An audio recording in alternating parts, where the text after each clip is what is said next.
The massive ships appeared in Earth's sky without warning. They were bigger than anything humans had ever built. The metal hulls stretched for miles across the blue atmosphere. People on every continent stopped what they were doing and looked up in fear and wonder. Admiral Zethkar stood on the bridge of his flagship, the Eternal Dominion. He was a tall creature with 4 arms and skin that looked like polished stone. His species, the Kethmari, had conquered 47 worlds in the past century. Today would be number 48. Begin the announcement, he told his communications officer. The message went out on every radio frequency, every television channel, every internet connection on Earth. The translation was perfect, fed through computers that have been studying human languages for decades. People of Earth, the voice said, you are now part of the galactic hegemony. Your planet has been classified as a slave world. Your species will serve the greater good of the galaxy. In the United Nations building in New York, delegates sat in shocked silence. The Secretary General, Maria Santos, felt her hand shake as she gripped the podium. This cannot be real, whispered the Russian ambassador. But it was real. The alien ships hung in the sky like metal clouds, blocking out the sun in some places. Their weapons could be seen glowing beneath their hulls. Weapons that could turn mountains into glass. Admiral Zethkar had studied the humans for a long time. His science teams had watched their wars, counted their weapons, measured their technology. The humans were still using chemical rockets to barely reach their own moon. Their most powerful bombs were laughable compared to what the hegemony possessed. Their planet was dying from pollution and climate change. Their nations fought each other over resources and old grudges. They were perfect slaves, desperate enough to accept help, weak enough to control. Sir, his tactical officer reported, we are detecting movement from their military forces. Zethkar's 4 eyes focused on the display screens. Human aircraft were rising to meet his fleet. Tiny fighter jets and bombers, moving like insects against his massive ships. Let them come, he said with what humans would call a smile. It will be a good demonstration. The human pilots knew they were probably flying to their deaths. Captain Sarah Chun of the U.S. Air Force had volunteered for the first wave. As she climbed toward the alien ships, she thought about her daughter back home, about all the children who would grow up as slaves if this failed. All wings, this is Blue Leader, she said into her radio. Remember, we're not trying to win. We're trying to show these things that we won't go quietly. The first human missiles struck the alien shields and disappeared in flashes of light. The energy barriers around the ships flickered but held strong. The aliens fired back with beams of pure energy that turned the human aircraft into vapor. But more kept coming. From every military base on Earth, everything that could fly was launched. Old cargo planes loaded with explosives flew alongside the newest stealth fighters. Civilian pilots in crop dusters and private jets joined the attack. It was hopeless, but they did it anyway. Admiral Zethkar watched the slaughter with growing unease. His weapons were destroying the human aircraft easily, but there were so many of them. And they kept coming even when it was clear they could not win. Admiral, his science officer, spoke up. This behavior is unusual. How so? In our previous conquests, the native species would surrender once they saw our superior firepower. Or they would send their best warriors in organized formations. These humans are throwing everything they have at us, including civilians. Zethkar looked at the tactical display. Red dots representing human aircraft covered the screen like a rash. They were not fighting like soldiers. They were fighting like cornered animals. No matter, he said. Begin the harvest. The harvest ships were smaller than the warships, but still enormous by human standards. They descended toward the major cities, their tractor beams reaching out to grab buildings and vehicles and people. New York was the first target. The massive beam of energy reached down from the sky, and began lifting everything in its path. Cars, buses, and entire city blocks rose into the air, but the humans did not run. Police officers and firefighters stayed at their posts, trying to help people escape, even as the alien beam pulled at them. National Guard units fired their weapons at the harvest ships until the last possible moment. Civilians formed human chains to pull each other away from the beam's reach. Maria Santos stood on the roof of the UN building as it began to rise into the air. She could have fled, but she stayed at the podium with her translator, broadcasting to the world. "To all nations of Earth," she said as the building lifted higher, "we are not defeated. We are not slaves. Fight them with everything you have. Make them pay for every life they take." The signal cut off as the building disappeared into the alien ship. Similar scenes played out across the globe. In London, the Queen refused to leave Buckingham Palace. In Moscow, the president armed himself and fought alongside his bodyguards. In Beijing, millions of people poured into the streets, not to surrender, but to throw rocks and bottles at the alien ships. Admiral Zethkar received reports from all his harvest commanders. The collection was proceeding, but slowly, much more slowly than expected. "The humans are interfering with the tractor beams," one commander reported. "They are using explosives to collapse buildings before we can lift them. They are destroying their own infrastructure rather than let us have it. And the specimens we have collected are problematic," another added. "They refuse to be processed. They attack the guards. Some have killed themselves rather than submit." Zethkar's confidence began to crack. In 47 previous conquests, the native species had been grateful when the killing stopped. They had cooperated with the harvest, hoping to earn better treatment. These humans seemed to prefer death to slavery. "Double the guard on the specimen holds," he ordered, "and increase the pace of collection. I want this planet stripped clean within the week." But even as he gave the orders, Zethkar felt something he had never felt before during a conquest. He felt uneasy. The humans were weak, their technology primitive, their planet dying. But they fought with a fury that disturbed him. It reminded him of stories his grandmother had told him as a child. Stories about creatures that were more dangerous when wounded than when healthy. Creatures that would tear their own limbs off to escape a trap. He dismissed the feeling and focused on his duty. Earth would fall, like all the others. The humans would learn their place in the galactic order. He had no way of knowing that the real war had not yet begun. The problems began almost immediately after the first harvest ships landed on Earth's surface. Commander Vextal had overseen dozens of planetary harvests before. His job was simple: collect the strongest specimens for labor, eliminate the weak, and establish order among the new slaves. It had never taken more than a few days. 3 weeks after landing, he was still fighting street by street, through what the humans called London. Status report. He barked into his communicator as another explosion shook his command. Post. Sector 7 is still contested. Came the reply from Captain Yorthka. The humans have fortified their underground transport system. Every tunnel is trapped with explosives. We clear one section and they attack from behind. Vextal looked at his tactical display with growing frustration. The red areas showing human resistance should have been shrinking. Instead, they seemed to be growing. His forces controlled the main buildings and roads, but the humans controlled everything else. What about the specimens we have collected? Are they providing useful intelligence? That is problematic, sir. Vextal felt his blood temperature rise.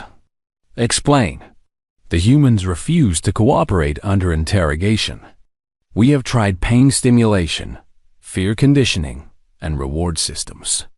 Nothing works. They either say nothing or give us false information. This was wrong. All wrong. In every previous harvest, there had always been collaborators. Weak individuals who would trade information for better treatment. Leaders who would surrender to save their people. Someone who would help establish order, not the humans. They seemed to have no concept of reasonable surrender. A new report crackled through his communicator. "Sir, this is Harvest Team 12. We've encountered another anomaly." "What kind of anomaly?" "We found a group of young humans in an educational facility. When we moved to collect them, the adult humans attacked us with primitive weapons and explosive devices. They fought to the death to protect the younglings." Vextel paused.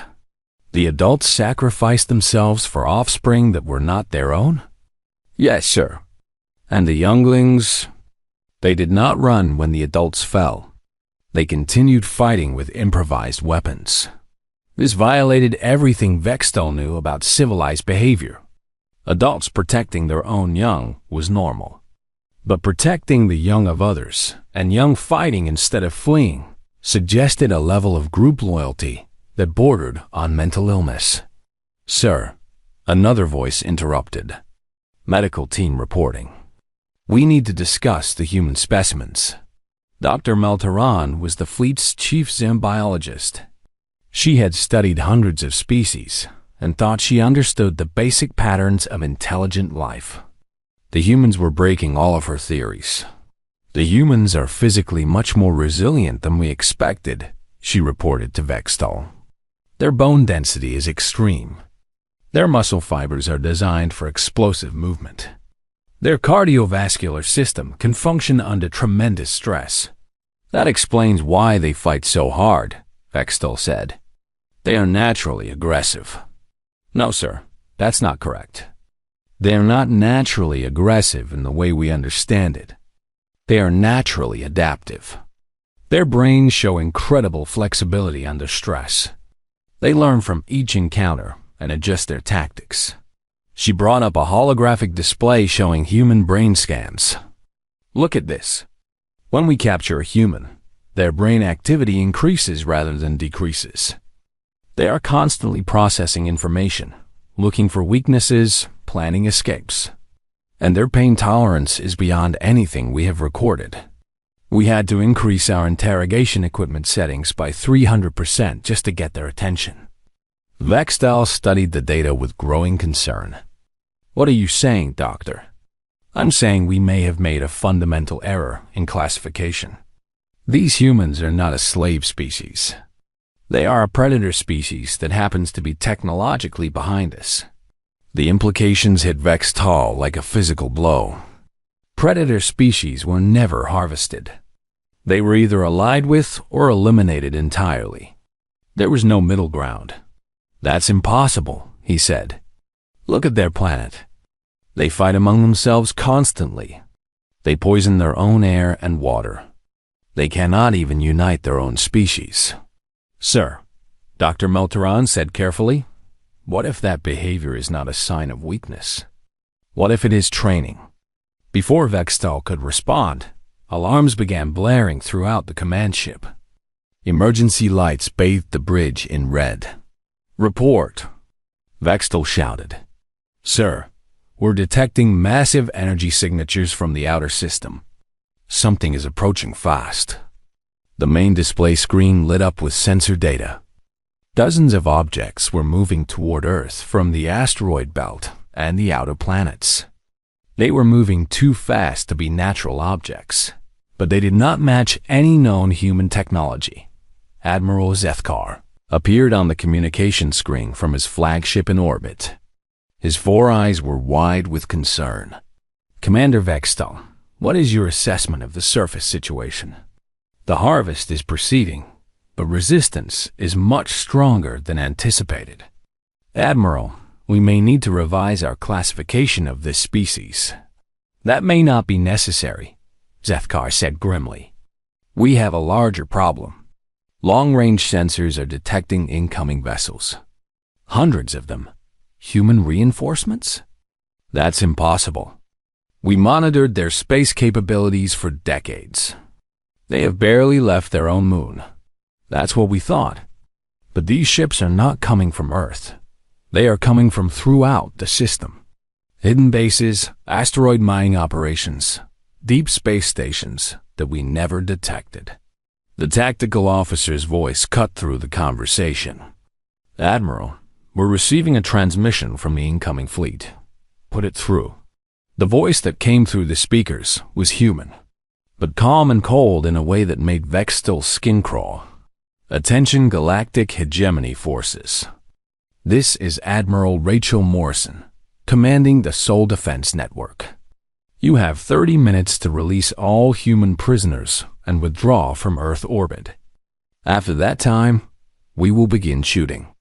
Zethkar's translator worked frantically to process the human's words. Soul Defense Network? Admiral Morrison, our records show no such organization. The human woman's laughter was not pleasant. Your records are incomplete. We've been watching you watch us for a very long time. Did you really think a species that survived ice ages and asteroid impacts would put all their eggs in one basket? Vextel felt his confidence evaporating. Admiral, request permission to accelerate the harvest. If there are hidden human forces, we need to... Commander, the human voice interrupted. Let me save you some time. Your ground forces are surrounded. Your ships are outnumbered. And every day you stay makes things worse for you. You're bluffing, Zethkar replied. Our ships are superior to anything you could build. Are they? Let's find out. The communication ended. Within minutes, the first human ships entered visual range. They looked nothing like the primitive rockets the hegemony had observed. These vessels were sleek, dark, and moved with a precision that spoke of advanced technology and experienced crews. Admiral, the tactical officer reported, his voice shaking. These ships, they're armed with weapons we don't recognize. The energy signatures are completely unknown. Zethkar stared at the approaching fleet with growing horror. For decades, they had watched Earth. They had seen the wars, the pollution, the chaos. They had assumed it was a dying civilization, barely clinging to life on a single world. They had been watching a decoy. Dr. Meltaran's voice echoed through the command center. What if that behavior is not a sign of weakness? What if it is training? The humans had not been failing to unite. They had been practicing. Every war, every conflict, every struggle had been preparation for this moment. While the visible human civilization on Earth drew attention, the real human empire had been growing in secret throughout the solar system. And now that empire was coming to collect its people, Vextel looked at his tactical display one more time. The red zones of human resistance on Earth's surface suddenly looked different. Not like desperate last stands, but like coordinated holding actions. The humans on the ground had not been trying to win. They had been buying time. All units, he broadcast to his ground forces, prepare for immediate extraction. The situation has changed. As the first human warships opened fire, Vextel realized that everything they thought they knew about humanity had been wrong. These were not primitives to be enslaved. They were something much more dangerous. They were survivors who had learned to plan ahead. Admiral Rachel Morrison watched the alien fleet through the bridge windows of her flagship, the UNS Retribution. She had been born on Ceres Station 43 years ago and had never set foot on Earth. But like all humans in the outer colonies, she knew exactly what the blue planet meant to her people. Home, the cradle, the place where humanity began its journey to the stars. And now aliens had dared to call her people slaves. Status. Report, she said to her tactical officer. 247 human vessels are in position. Lieutenant Commander Singh replied. Mining ships from the asteroid belt, patrol craft from the Jupiter moons, deep space exploration vessels, and our full military fleet. The aliens appear to have 86 ships of various sizes. Morrison nodded. The numbers looked good, but numbers were not everything. The alien ships were larger and had better defensive systems. This would not be an easy fight. "Admiral," came a voice from the communication station. "We're receiving a transmission from the alien flagship." "Put it through." The face that appeared on the screen was unlike anything most humans had ever seen. Admiral Zethkar had 4 eyes, skin like polished granite, and a mouthful of teeth that looked designed for tearing meat. "Admiral Morrison," the alien said through his translation system, "I propose a negotiation. We will withdraw our harvest operations from your planet. In return, you will allow us to leave this system peacefully." Morrison studied the alien's face for a long moment. Behind her, the bridge crew waited in absolute silence. "Negotiation," she said finally. "That's an interesting word coming from someone who showed up uninvited to steal my people. Your species was classified as suitable for labor under galactic law 847.3. We were following established protocols. Morrison's voice was flat and cold. "Let me tell you about human protocols, Admiral. When someone threatens our children, we don't negotiate. We eliminate the threat." Zethkar's 4 eyes narrowed. "You are outnumbered by the greater galactic community. Earth is one small world among thousands. If you resist, more fleets will come." Morrison smiled, but there was no warmth in it. "Let them come." The transmission ended. Captain Sarah Okafor commanded the mining vessel Heavy Lifter. It was not a warship, just a converted asteroid processor with engines that could push mountains through space. But today, it would serve a different purpose. "All civilian vessels," Morrison's voice came through the fleet communication system, "you know your targets. The aliens think we're primitives because we use kinetic weapons. Let's show them why momentum is still the most fundamental force in the universe." The Heavy Lifter and dozens of other mining ships had been loaded with processed iron and nickel from the asteroid belt.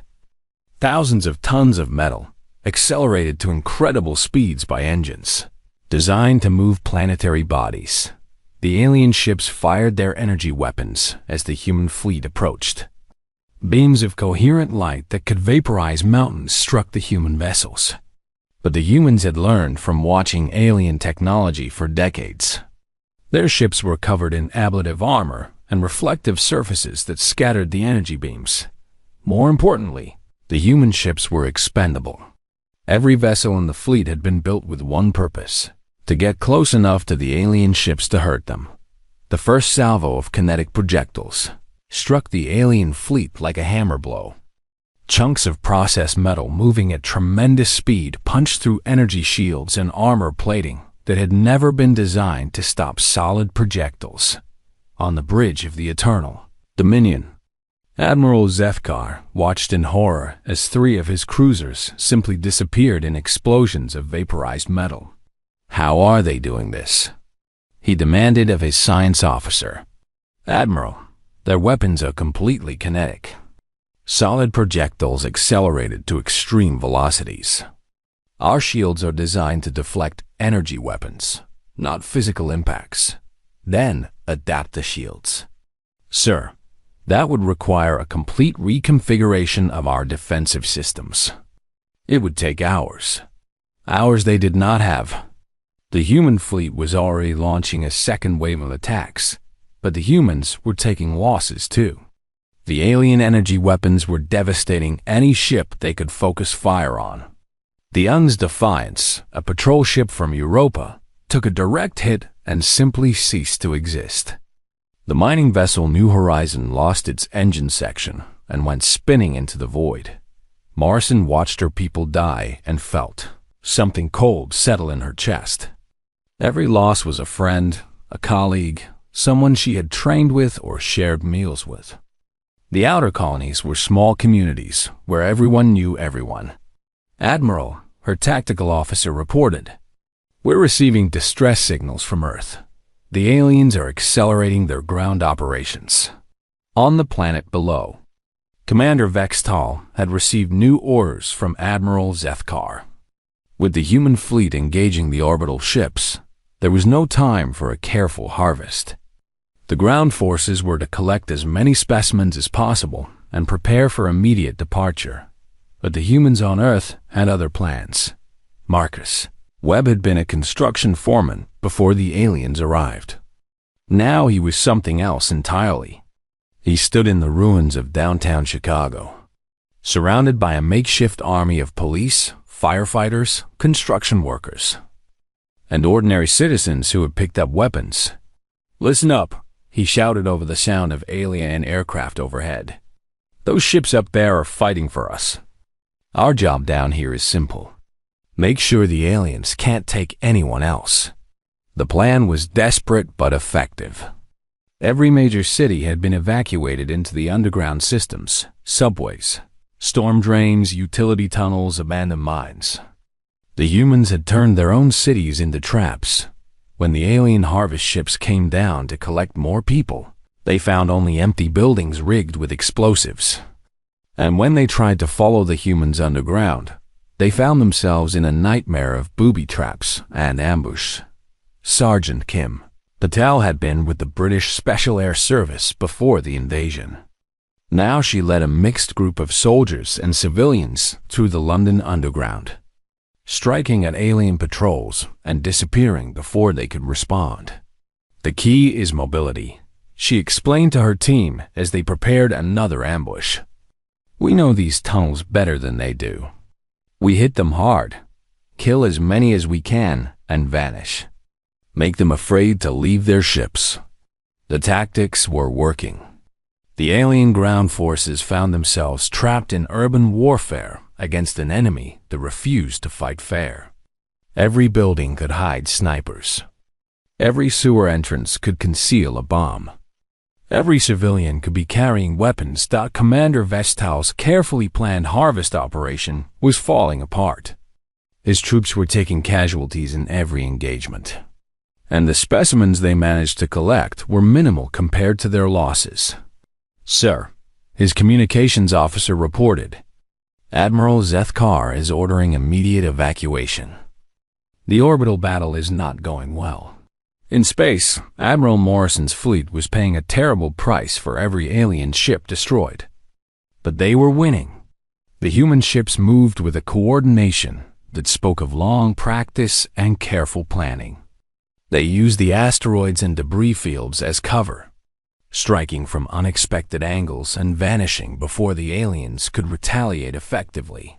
Most importantly, they fought with a fury that the aliens had never encountered. Human pilots rammed their ships into alien vessels when their weapons ran out. Damaged human ships continued fighting even when their hulls were breached and their crews were dying. Admiral Lieutenant Commander Singh reported, "The alien flagship is trying to retreat." Morrison looked at the tactical display. The alien fleet was indeed pulling back, but slowly and in good order. Too many of her people had died to let the aliens escape clean. "All ships," she broadcast. "Primary objective is rescue of Earth survivors. Secondary objective is ensuring these aliens never come back." The UN's Retribution and her escort ships accelerated toward the alien flagship. The Eternal Dominion was massive and heavily armed, but it was also damaged from the kinetic bombardment and outnumbered. On the bridge of his flagship, Admiral Zethkar faced a decision he had never had to make in 47 previous conquests. For the first time in his career, he was losing. "Admiral," his tactical officer called out, "the human flagship is closing on our position. They're charging weapons."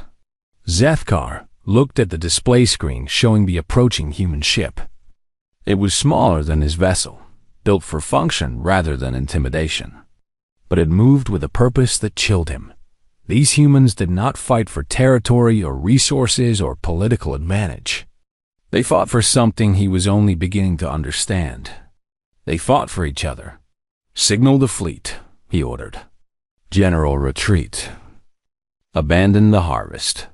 But even as his ships began their escape from the Sol system, Admiral Zethkar knew that this was not over. The humans had revealed themselves now. The galaxy would know that there was a predator species hiding in this small corner of space, and the galaxy would have to decide what to do about it.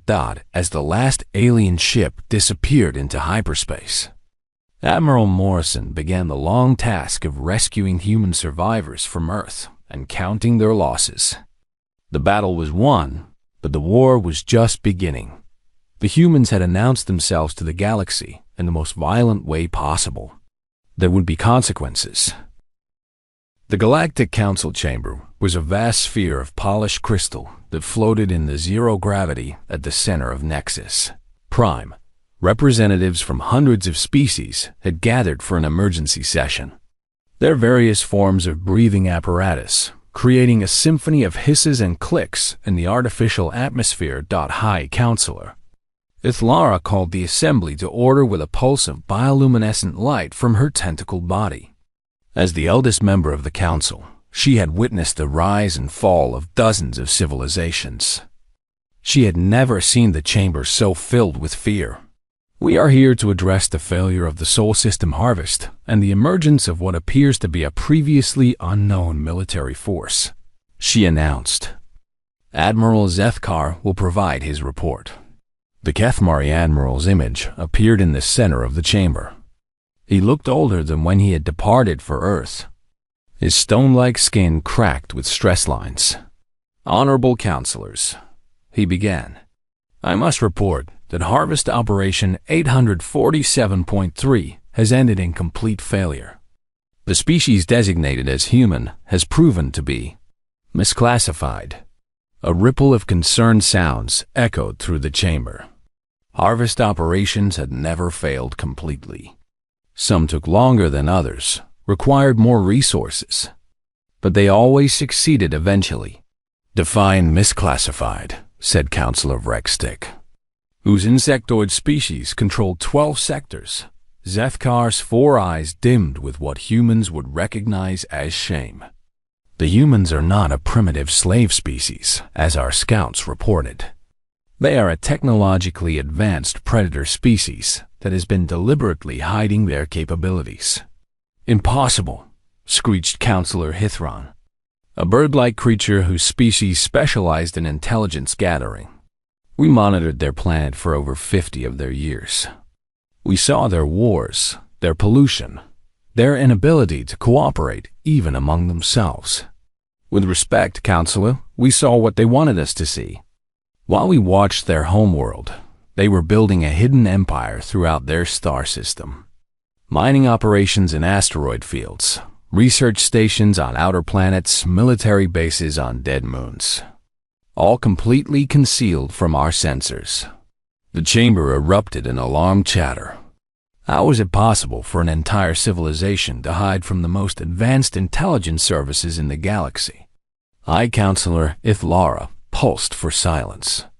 Admiral, describe their military capabilities. Zethkar hesitated before answering. They use kinetic weapons almost exclusively. Solid projectiles accelerated to tremendous velocities. Our energy shields are useless against such attacks. Kinetic weapons are primitive technology. Council of Rexstick clicked dismissively. Any species can throw rocks. These were not rocks, Counselor. They were precisely manufactured projectiles weighing thousands of tons, moving at speeds that approach 10% of light velocity. When they impact a ship, there is no ship left to salvage. The chamber fell silent as the implications sank in. The galaxy's military technology had evolved to use energy weapons because they were more efficient and easier to control. Physical projectiles were considered wasteful and primitive. But the humans had turned that assumption into a deadly advantage. How many ships did you lose? Asked High Counselor Ithlara. 37 vessels completely destroyed. 22 more severely damaged. Out of my original fleet of 86 ships. The numbers were staggering. In 47 previous harvests, Admiral Zethkar had lost fewer than 10 ships total. And the harvest itself? We collected fewer than 50,000 specimens before being forced to retreat. Most were recovered by the humans during our withdrawal. Council of Rexstick's mandibles clicked with agitation. This is unacceptable. No single species can be allowed to resist the galactic hegemony. If the humans are permitted to defy us, others will follow their example. Murmurs of agreement rippled through the chamber. The stability of galactic civilization depended on the understanding that resistance was futile. If that changed, everything would collapse into chaos. What do you propose? High Counselor Ithlara asked. A punishment fleet. Council of Rexstick replied without hesitation. 500 ships from a dozen species. We glass their entire system and serve notice to the galaxy that rebellion has consequences. Seconded, said Counselor Hithron. The human species must be eliminated completely. We cannot allow their defiance to inspire others.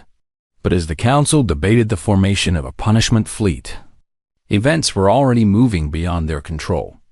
Captain Lisa Jiang had been born on Titan Station and trained as a deep space reconnaissance pilot. For the past 5 years, she had been serving in the most classified unit of the human military, the ones who watched the Watchers dot her ship. The Unshadow was one of 12 vessels designed for long-range infiltration missions. It was smaller than a shuttle, but equipped with stealth technology that made it effectively invisible to galactic sensors. She had been following galactic hegemony ships for years, mapping their trade routes, studying their technology, and most importantly, learning their weaknesses. Control, this is Shadow 7, she transmitted to Earth. I have eyes on the Council meeting. They're planning a massive retaliation fleet. The response came from Admiral Morrison herself. Understood, Shadow 7? Estimated timeline? They're talking about 500 ships from multiple species. Assembly time. Maybe 2 months. Copy that. Continue surveillance and prepare for Phase 2. Phase 2 was the part of the human plan that even Admiral Morrison hoped they would never have to use. For decades, while the galaxy watched Earth, human infiltrators had been traveling throughout galactic space. Not as conquerors or spies, but as something much more dangerous. His friends. Dr. Alex Petrov had spent 15 years on the Rexstick homeworld, studying their insectoid biology under the guise of academic exchange.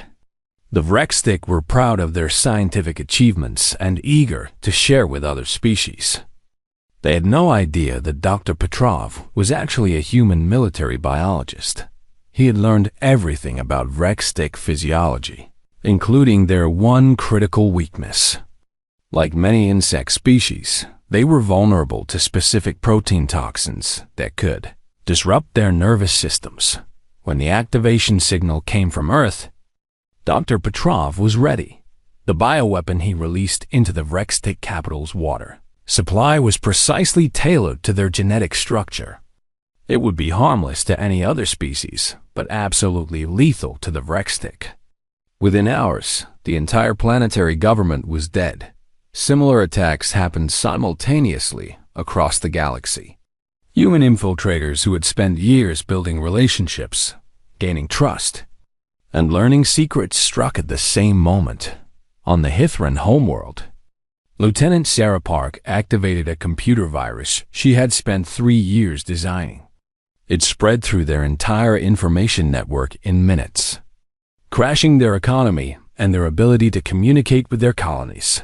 On the Kethmari military headquarters planet, Sergeant Mike O'Connor used his position as a cultural exchange officer to detonate a series of precisely placed explosives that destroyed their main shipyards.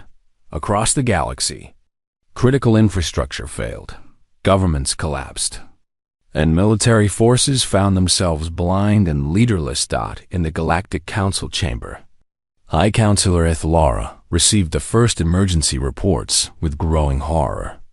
The Rexstick homeworld has gone silent, her communications officer reported. No response to any signals. The Hithran Sector Command is reporting complete system failures across their entire network.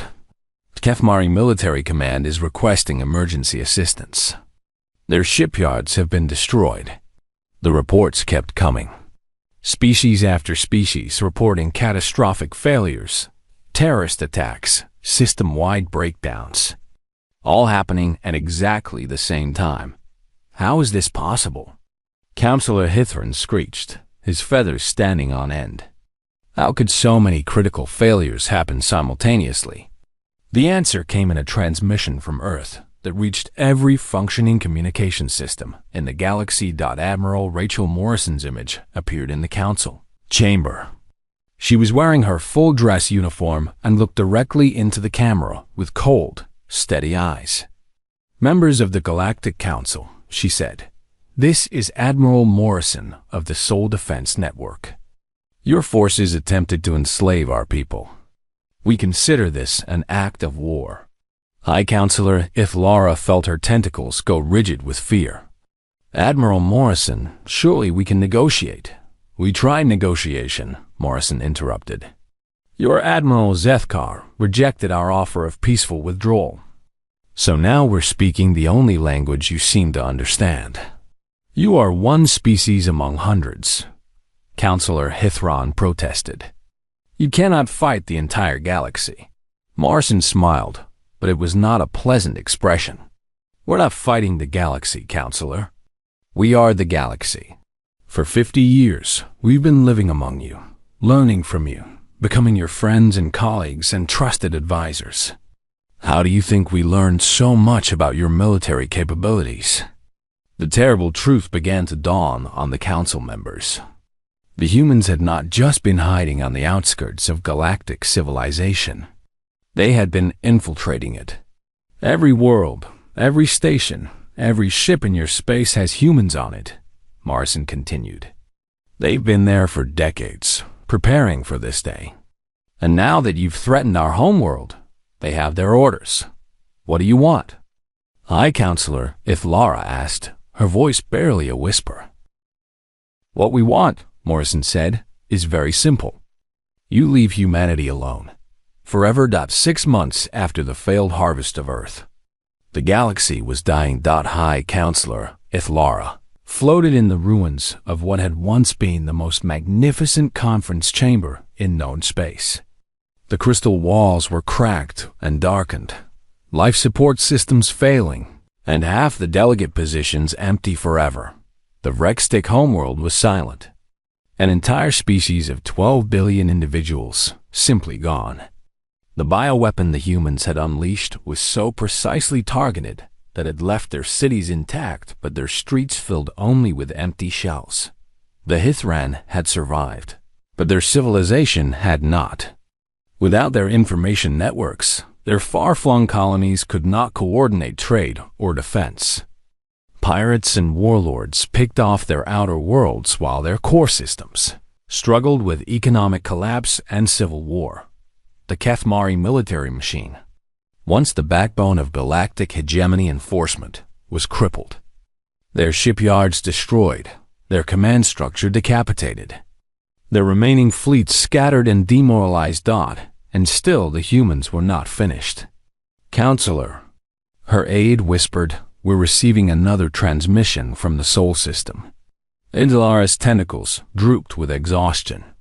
Every communication from the humans brought news of another species brought low, another government toppled, another trade route severed. Admiral Morrison's face appeared on the cracked display screen.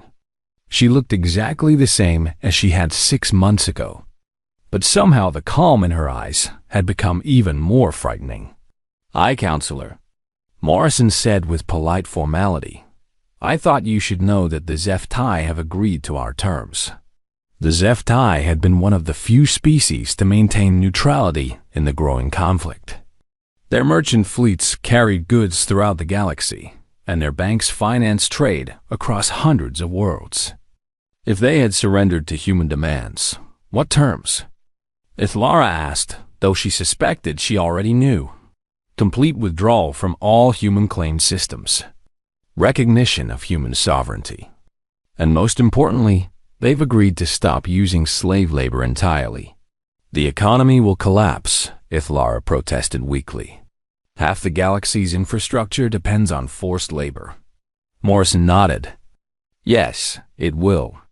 That's the point. The revelation of human infiltration had led to a galaxy-wide witch hunt as species tried to identify and eliminate human agents. But it was already too late. The humans had not just infiltrated governments and militaries. They had become part of them. Dr. Elena Vasquez had been the chief medical officer on the Yithkan homeworld for 20 years. The Yithkan trusted her completely, which made it easy when she convinced them to accept a new vaccination program for their children. The vaccine was real and effective against a dozen common diseases. It also contained a genetic marker that would make the Yithkan completely sterile if they ever attacked human space. "We're not monsters," she explained in her final transmission before evacuating. "Your children will live full, healthy lives. They just won't be able to have children of their own unless you keep the peace." Professor James Kim had taught galactic history at the University of Nexus Prime for 15 years.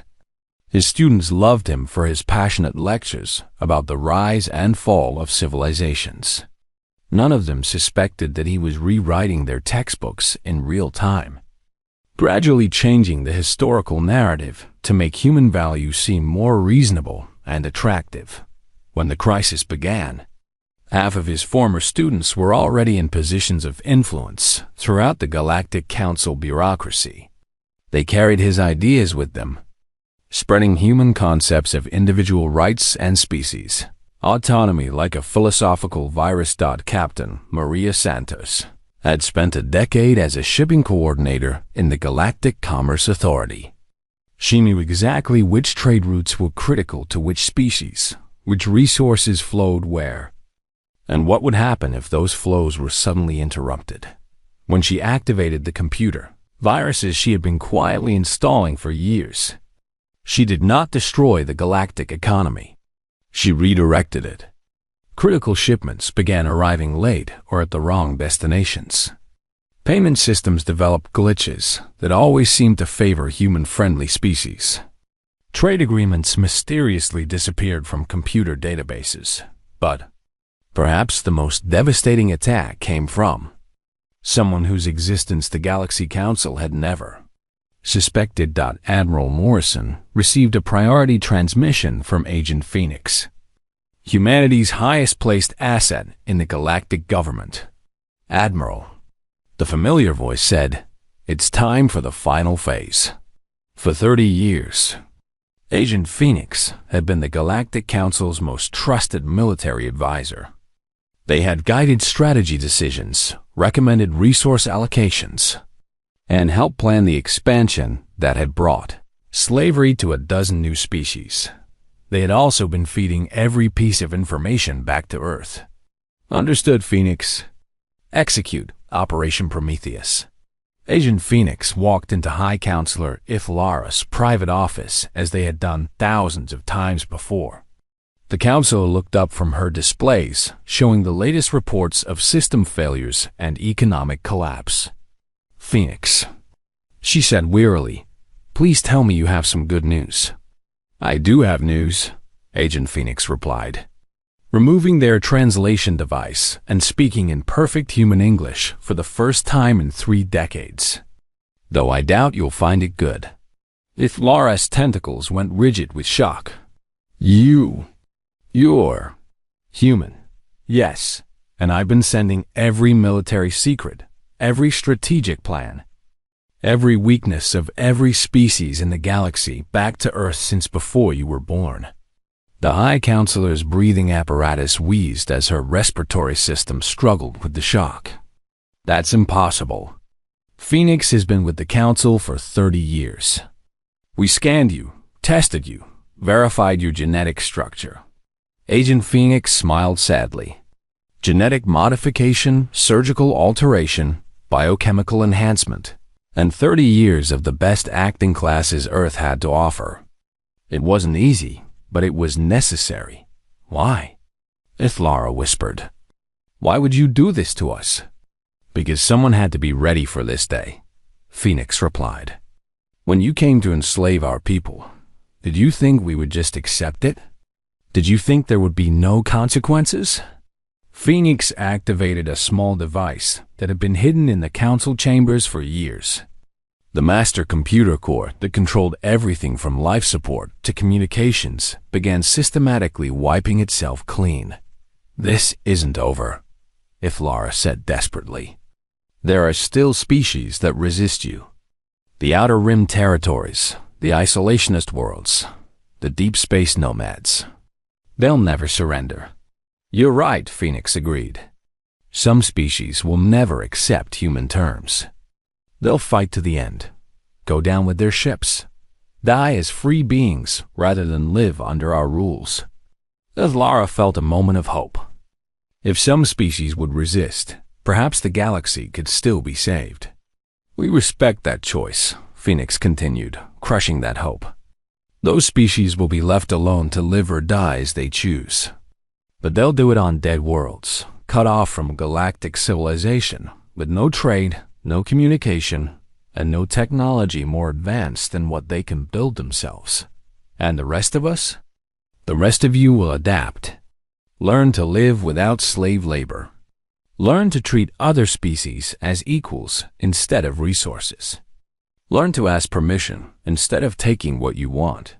Phoenix moved toward the exit, then paused. "High Counselor, for what it's worth, I'm sorry.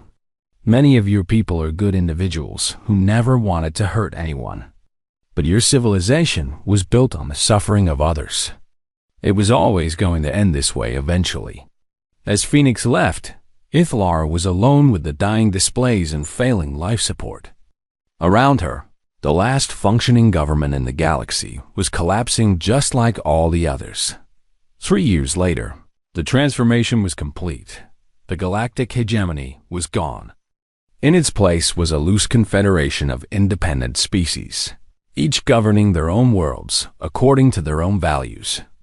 Trade happened through negotiation rather than conquest. Disputes were settled through diplomacy rather than force. Some species thrived under the new system. Others struggled to adapt. A few had retreated to isolated corners of the galaxy, rebuilding their civilizations from scratch without human influence. Admiral Morrison stood on the observation deck of Luna Station, looking out at Earth through the transparent aluminum windows. The blue planet looked exactly as it had before the aliens came, but everything else had changed. "Admiral," her aide reported, "the Kethmari delegation has arrived for the trade negotiations." Morrison nodded. Admiral Zethkar had requested a meeting personally. The former Hegemony Fleet commander now governed one of the few remaining Kethmari worlds, trying to build a new society from the ashes of the old one. "Any weapons detected in their diplomatic party?" "No, Admiral. They've been very careful to follow all protocols." Morrison allowed herself a small smile. 3 years ago, the idea of alien species asking permission to enter human space would have been unthinkable. Now it was routine. She made her way to the conference room where Zethkar was waiting. The former admiral looked older, his stone-like skin marked with stress fractures, and his 4 eyes dimmed with what humans would recognize as regret. "Admiral Morrison," he said formally, "thank you for agreeing to this meeting." "Admiral Zethkar. Or should I say, Governor Zethkar now?" "Just Zethkar, please."